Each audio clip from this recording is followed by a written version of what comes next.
Today we examine a very unusual game where an unknown 16-year-old boy confronts the great former world champion José Raul Capablanca in a simultaneous exhibition. The boy misplays the opening and loses a pawn, after which Capablanca transitions into an endgame with an extra pawn. But then miracles began to happen. The boy manages to turn the tables and create a strategic masterpiece in this dramatic and unusual endgame. The boy was none other than Reuben Fine, who would later become one of the strongest players in the world. Capablanca starts with d4, Fine plays knight f6, and after c4, e6, knight c3 and d5 we have the queen's gambit declined. After the common developing moves, bishop g5, knight d7, e3, bishop e7 and knight f3, it would be more common for black either to castle or to play c6. However, as Fine writes in his annotations, at that time he didn't have the sufficient knowledge of the opening theory, so he misplays the opening. He plays c5, which was a dubious decision, because now he has difficulties in holding his central d5 pawn. Capablanca captures on d5, and now it would be relatively best for black to capture on d5 with the knight. And after the mass exchanges, first of the dark squared bishops, then of the knights, and finally of the pawns, white would have a slight advantage on account of the weakness of the black isolated pawn. But at least black could have tried to hold it, so black isn't losing the pawn right away. But instead of knight takes d5, Fine makes the second inaccurate move. He captures on d4, attacking the knight. However, now he is losing a pawn, because Capablanca simply captures on d4. Now black cannot capture on d5 with the knight. That would be a mistake because of queen takes g7. So he must capture on d5 with the pawn, and now this pawn is doomed. Of course, Capablanca could have won this pawn right away, and probably this would be the better option. But instead of immediate knight takes d5, Capablanca opts for the strategy of simplification. He wants to exchange as many pieces as possible and only then capture the pawn and transition into an endgame with an extra pawn. So instead of knight takes d5, he develops the bishop, pinning the knight.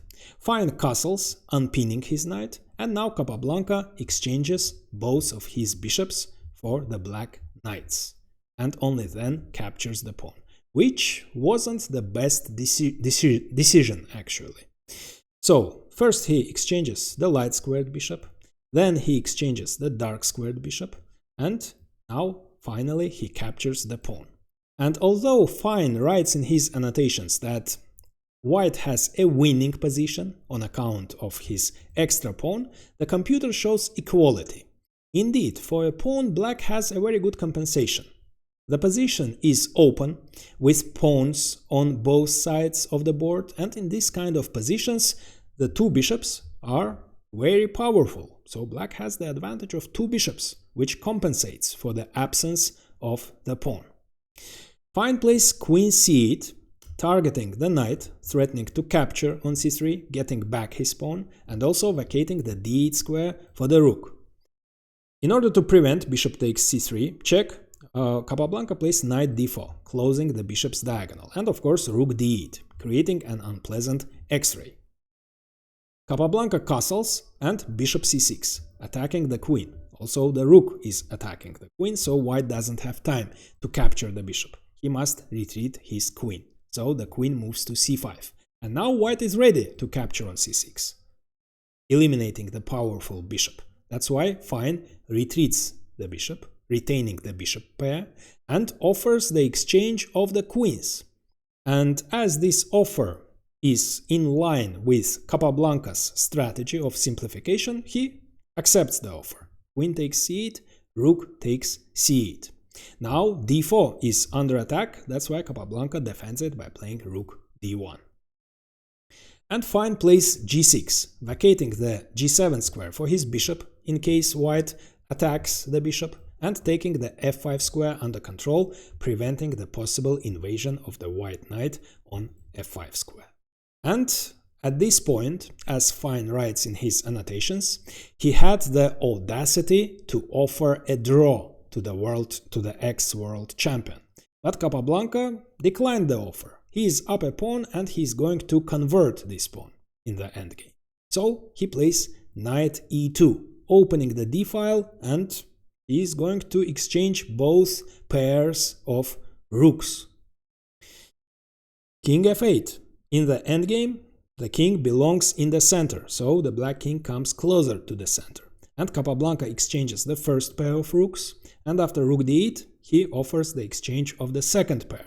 And this time Fine himself exchanges the rooks. Rook takes, knight takes. And king e7.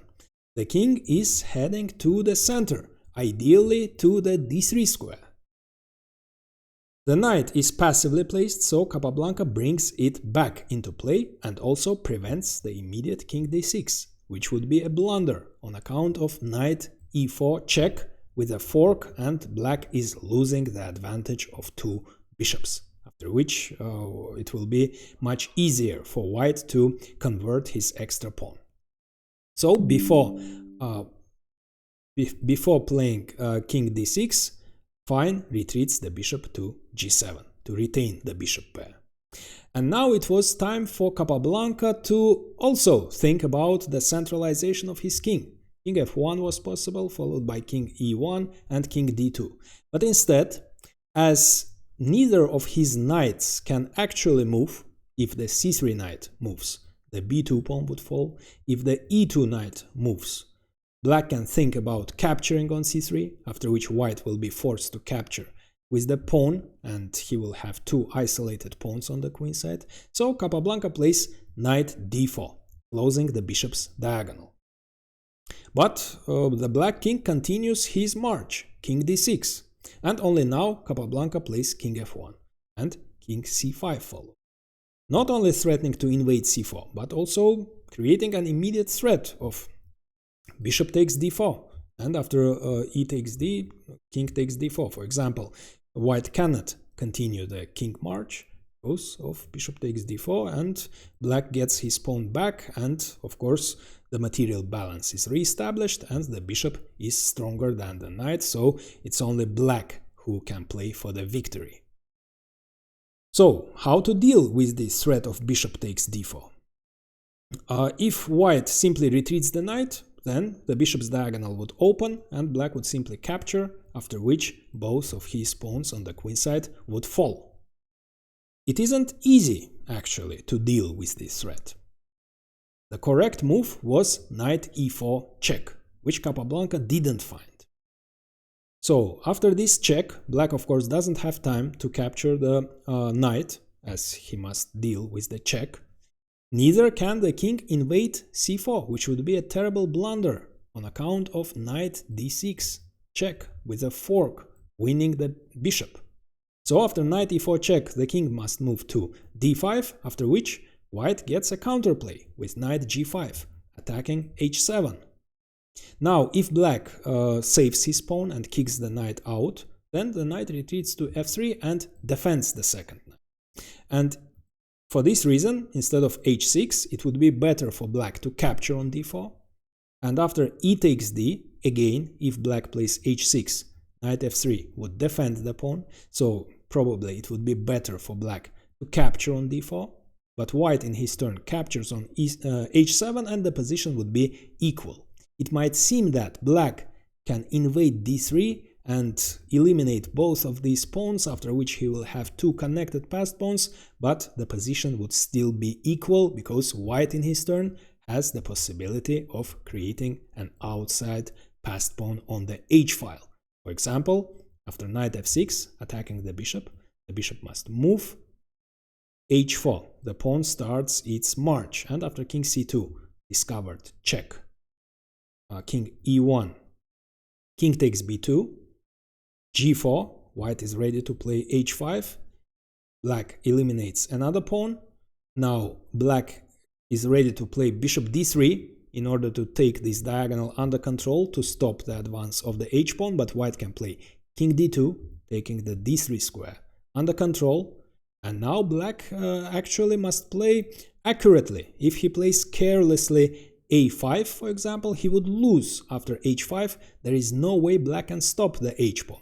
But instead of a5, of course, black can still reroute his bishop to f5 via c4 and e6. So he should have played bishop c4 in this position, and after h5, g takes, bishop e6, h6, bishop f5, the bishop is on time. After h7, black must give up bishop. So white is up a piece, but black has two connected passed pawns, and after b5, knight g5, the white knight will be right on time to stop the b pawn, and the position would be equal. But of course, this variation wasn't easy to find. This variation with knight e4 check followed by knight g5. So as black is threatening to capture on d4, Capablanca makes a natural move, a more natural move. He simply retreats the knight, but that was a mistake, because now the black king continues his march. King c4, king e1, king d3, threatening to invade c2, after which b2 would fall. So white must play king d1. And now, besides having a bishop pair as a compensation for the absence of a pawn, black also has the dominant king. The black king dominates his white counterpart. However, white has an immediate threat. He, for example, can play knight f4 check, kicking out the king from d3, after which the king must retreat and the white king will move forward, and white would have a better position. So we have reached the critical position. How to deal with this threat? How to maintain the dominance of the black king? You can pause the video and try to find Fine's brilliant solution.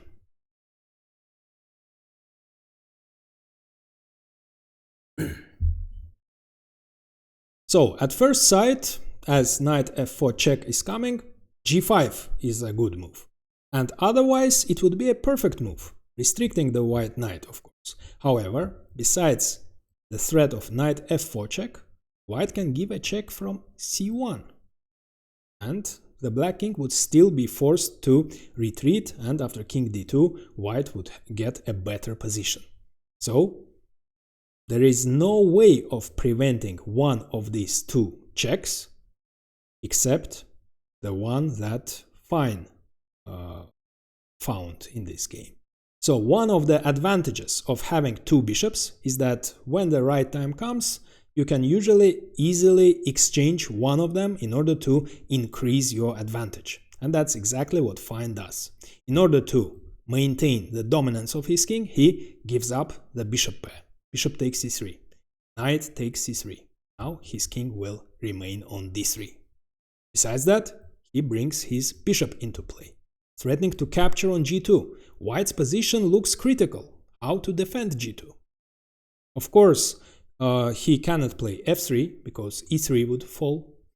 Neither can he play g3, which would terribly weaken the f3 square, and the black bishop would invade with a check. And no matter where the white king moves, white is losing. For example, after king e1, the black king invades c2 and b2 falls. And after king c1, it turns out that white is actually in Zugzwang. So when the white knight moves, it would stop controlling e2, and the black king would invade e2, and the pawns on the king side would fall. And as soon as the white king moves to b1, the black king would invade d2, and again via e1 he will eliminate the white pawns on the queen side. So neither the king nor the knight can move. So black can make simply a waiting move in this position. White can in his turn also move his pawns, but at one point after making all pawn moves, white will be forced to move either his king or the knight, after which the black king will invade the king side and eliminate all these pawns. So white's position is critical.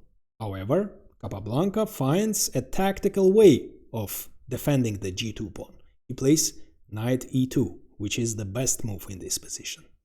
Of course, now bishop takes g2 would be a terrible blunder on account of knight f4 check, winning the bishop. Besides that, after knight e2, white again creates a threat of either knight f4 check or knight c1 check, kicking out the black king from d3. The king would be forced to retreat to c4 and the white king will move forward. So we have reached the second critical position. How to deal with this threat? How, one more time, black should maintain the dominance of his king. You can pause the video and try to find Fine's sophisticated move.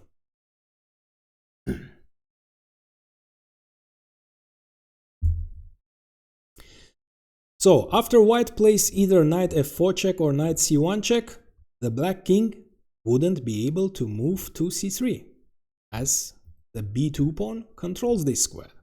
For this reason, Fine gives a check, inducing his opponent to play b3, after which the c3 square is weakened, and after the bishop completed its mission, it returns to c6.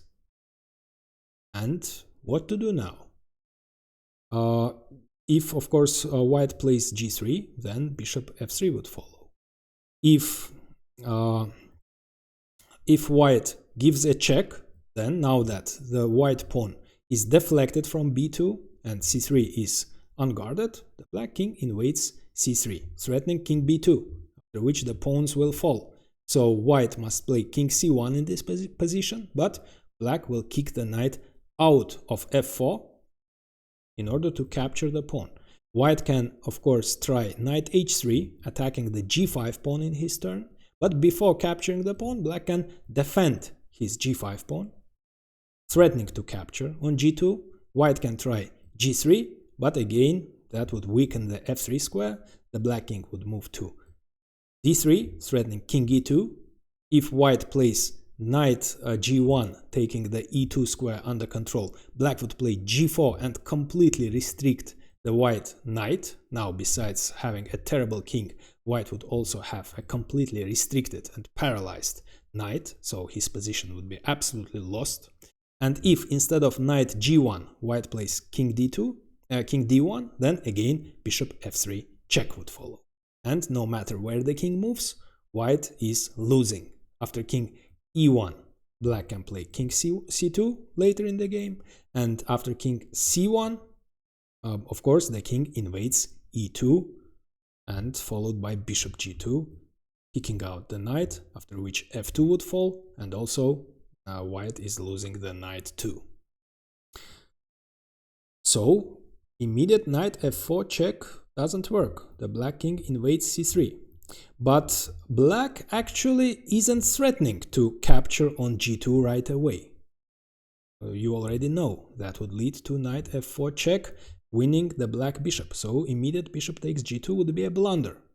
But black is threatening g5 first, taking the f4 square under control, preventing knight f4, and only then he will capture on g2. So the immediate threat is g5. That's why Capablanca prevents g5 by playing h4. But Fine renews the threat. He plays f6. Again, he's ready to play g5, followed by bishop takes g2. That's why Capablanca is forced to play knight f4 check. He cannot just wait. But now that the knight has left e2 and it doesn't control c3 square, the black king invades c3, threatening king b2. That's why king c1. But now g5, kicking out the knight, after which the g2 pawn would fall. H takes g, f takes g, knight e6. Capablanca in his turn attacks the g5 pawn. But after the exchange of the pawns, the h pawn turns into an outside passed pawn.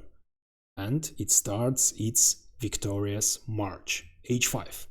Capablanca tries to stop it. King d1, h4, king e2, h3, f3, vacating the f2 square for the king, but h2. White doesn't have time for king f2. But Capablanca has the only way of stopping the pawn. He plays knight e4 check, and after king b4, knight f2. After black promotes, white must give up the piece. Now black is up a piece, but for a piece Capablanca has two connected passed pawns. Besides that, the black bishop is trapped. It's in a cage. Black is ready to play bishop g2 followed by bishop h3 to liberate his bishop, but Capablanca prevents it. King f2, keeping the bishop in the cage. But white won't be able to play king g1 in order to capture the bishop anyways, because the bishop would capture on f3. So Fine simply plays king c3, bringing his king closer to the center. e4, king d4. Now neither of these pawns can move because they will be lost, so Capablanca moves the pawns on the queen side, a3, but after a5, a4 and b6, these pawns cannot move anymore. Neither can these pawns move. So the only thing white has is to move his king. But if the king moves to e2, he would stop defending the g2 square and the black bishop will be liberated.